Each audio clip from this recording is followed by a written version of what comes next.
Ma'am, Arvind Kejriwal ji jail में हैं, उनकी धर्मपत्नी जो है प्रमुखता से प्रचार प्रसार करती हुई नजर आ रही हैं, क्योंकि आप तो शुरुआत से ही पार्टी में हैं और आपने बहुत करीबी से अरविंद केजरीवाल की धर्मपत्नी को भी जाना है।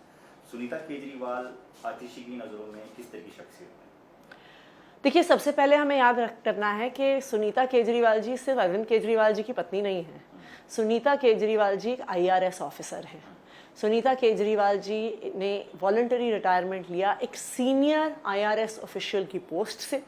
कई बड़े बड़े डिपार्टमेंट्स उन्होंने हेड किए और बहुत ही वैल्यूड IRS अफसर थी, बहुत अच्छी इमेज की IRS अफसर थी। उन्होंने इस्तीफ़ा दिया अपने IRS के पोस्ट से जब अरविंद केजरीवाल जी मुख्यमंत्री बने उसके कुछ साल बाद। तो सुनीता केजरीवाल जी ने बैक सीट अपनी स्वेच्छा से ली है। सुनीता केजरीवाल जी बैकग्राउंड में अपनी योग्यता की कमी होने की वजह से नहीं रही हैं, वो इसलिए रही हैं क्योंकि वो उन्होंने पर्सनली फैसला लिया। तो सुनीता केजरीवाल जी सिर्फ अरविंद केजरीवाल जी की पत्नी नहीं है, वो खुद में अपने आप में एक पढ़ी लिखी स्ट्रॉन्ग एडमिनिस्ट्रेटर है।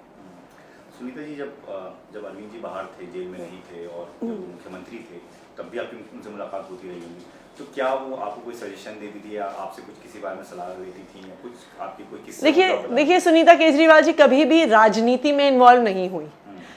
हमेशा उन्होंने अपने आप को एक बैक सीट पे रखा है। हमेशा उन्होंने अरविंद केजरीवाल जी को राजनीति में सपोर्ट करने का अपना रोल बनाया है। जैसा मैंने कहा कि वो किसी योग्यता की कमी की वजह से नहीं है, लेकिन उन्होंने एज अ पर्सनल चॉइस अपने आप को हमेशा बैक सीट पे रखा है। तो मुझे नहीं लगता वो कभी भी राजनीतिक गतिविधियों में शामिल हुई। व्यक्तिगत तौर पे हमेशा हमसे बातचीत होती थी, एक पारिवारिक माहौल हमेशा उनके साथ रहा, उनके बच्चों के साथ भी रहा है। देखिए, ये परिस्थिति ऐसी है कि उन्हें सामने आना पड़ा है और मैं उनकी दाद देती हूँ इस बात की कि एक ऐसी परिस्थिति जिसमें कोई भी आम इंसान परेशान हो जाए, टूट जाए, जब आपके पति को झूठे आरोप लगा के जेल में डाल दिया है, ईडी ने गिरफ्तार किया है, तो ये भी पता नहीं है कि कब बाहर आएंगे। कोई भी साधारण व्यक्ति इस परिस्थिति में परेशान हो सकता था, हताश हो सकता था, घर पे बैठ सकता था, लेकिन सुनीता केजरीवाल जी ने अपने बारे में और अपने परिवार की परेशानियों के बारे में नहीं सोचा। वो आज देश के बारे में सोच रही हैं। सोचिए कितनी हिम्मत चाहिए। जब आपके पति जेल में हैं, जब आपका परिवार एक संकट से गुजर रहा है, उस परिस्थिति में आप वोट मांगने जा रही हैं, देश में एक बदलाव के लिए वोट मांग रही हैं, तानाशाही के खिलाफ वोट मांग रही हैं।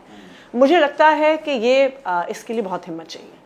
बिल्कुल, आपने जैसा आपने कहा हिम्मत जो चाहिए, क्योंकि मुझे याद है कुछ दिन पहले ही अरविंद केजरीवाल जी से तिहाड़ जेल में मिलने गई थी, साथ में उनकी धर्मपत्नी भी थी। आपने जैसा बताया कि आपको खुद से बहुत बुरा लगा था कि वो इस तरीके से आपने कभी उनको देखा नहीं था, लेकिन एक पत्नी के लिए अपने पति को इस तरीके से देखना, उस इमोशन को अगर आप शेयर कर सकें किस तरीके से रहा? देखिए, इसीलिए मैंने कहा मैं उनकी हिम्मत की दाद देती हूँ, क्योंकि जब मैं मिलने गई थी, मैं तो पहली बार मिलने गई थी जब से CM साहब गिरफ्तार हुए हैं, जब से, और उनको वहाँ पे जेल की सलाखों के पीछे देखना, बिल्कुल जैसे हम फिल्मों में देखते हैं, जिस तरह से आतंकवादियों को जेल में रखा जाता है, उस प्रकार से शीशे के पीछे, जंगले के पीछे फ़ोन पर बात हो रही थी। हालांकि अरविंद केजरीवाल जी का मोरल डाउन नहीं था, हालांकि CM साहब लड़ने के लिए तैयार थे, वो दिल्ली वालों के बारे में पूछ रहे थे, काम के बारे में पूछ रहे थे, तो उनका तो फोकस क्लियर था। लेकिन जो उनसे मिलने जा रहा है, एक कॉलीग होने के नाते, उनके साथ काम करने, उनके टीम मेंबर होने के नाते ही हमें इतना खराब लगा उनको उस परिस्थिति में देखकर। तो एक परिवार के सदस्य को, एक पत्नी को कैसा लगता होगा, लेकिन फिर भी जिस हिम्मत से और जिस मजबूती से वो इस परिस्थिति को डील कर रही हैं, मुझे लगता है कि वो उनकी पर्सनालिटी के बारे में बहुत कुछ कहता है। अब कितना चेंज आप देखते हैं, क्योंकि वो लगातार दिल्ली में भी रोड शो करी, आप भी उस दौरान मौजूद थी, गुजरात भी गई हैं, अब कितना परिवर्तन आप उनमें देखती हैं? क्या वो पहले से ज़्यादा मतलब सख्त हुई हैं, बहुत पहले से ज़्यादा मतलब कॉन्फिडेंट हुई हैं? कैसा आप चेंज देखती हैं? देखिए, जैसे मैंने कहा, सुनीता केजरीवाल जी सिर्फ अरविंद केजरीवाल जी की पत्नी नहीं है। उन्होंने बैक सीट पर रोल अपनी स्वेच्छा से लिया। अदरवाइज वो भी एक पढ़ी लिखी महिला है, वो IRS ऑफिसर रही हैं, एक बहुत केपेबल एडमिनिस्ट्रेटर रही हैं। तो ऐसा नहीं है कि उनमें कभी कॉन्फिडेंस की कमी थी, ऐसा नहीं है कि उनमें योग्यता की कमी थी, लेकिन उन्होंने एज अ पर्सनल चॉइस वो कभी राजनीति में सामने नहीं आई। मुझे लगता है कि सिर्फ मुख्यमंत्री की जो अपनी कॉन्स्टिट्यूएंसी है नई दिल्ली में, कई बार वो प्रचार करने निकली, उनकी बेटी भी निकली, और एक बार शायद भगवंत मान जी के लिए वो वोट मांगने के लिए गई थी। तो मैं कहूँगी कि उनमें कॉन्फिडेंस की या योग्यता की कमी तो कभी भी नहीं थी। उन्हें पर्सनल चॉइस की कि मैं बैक सीट पे रहूँगी, लेकिन आज परिस्थितियों की वजह से वो सामने आई हैं, और मैं ये मानती हूँ कि बहुत कॉन्फिडेंस के साथ, बहुत ग्रेस और डिग्निटी के साथ आज वो एक राजनीतिक भूमिका निभा रही हैं। एक आखिरी सवाल में दो धड़े हैं, दो एक तो कहते हैं कि अरविंद केजरीवाल की जितना ही सुनीता केजरीवाल पढ़ी लिखी हैं, IAS ऑफिसर रही हैं, उनके पास सारी वो योग्यताएं हैं, तो क्यों ना अगर जरूरत पड़े तो वो अरविंद केजरीवाल की जगह एज ए मुख्यमंत्री प्रोजेक्ट हो सकती है। दूसरा धड़ा ये कहता है कि क्यों सुनीता केजरीवाल, क्योंकि बाकी लोग भी पार्टी में हैं, तो सुनीता केजरीवाल के प्रोफाइल में अगर देखा जाए, अगर इन केस इन फ्यूचर ऐसा मौका आता है तो आपको लगता है कि वो उस प्रोफाइल में फिट बैठ पाती है?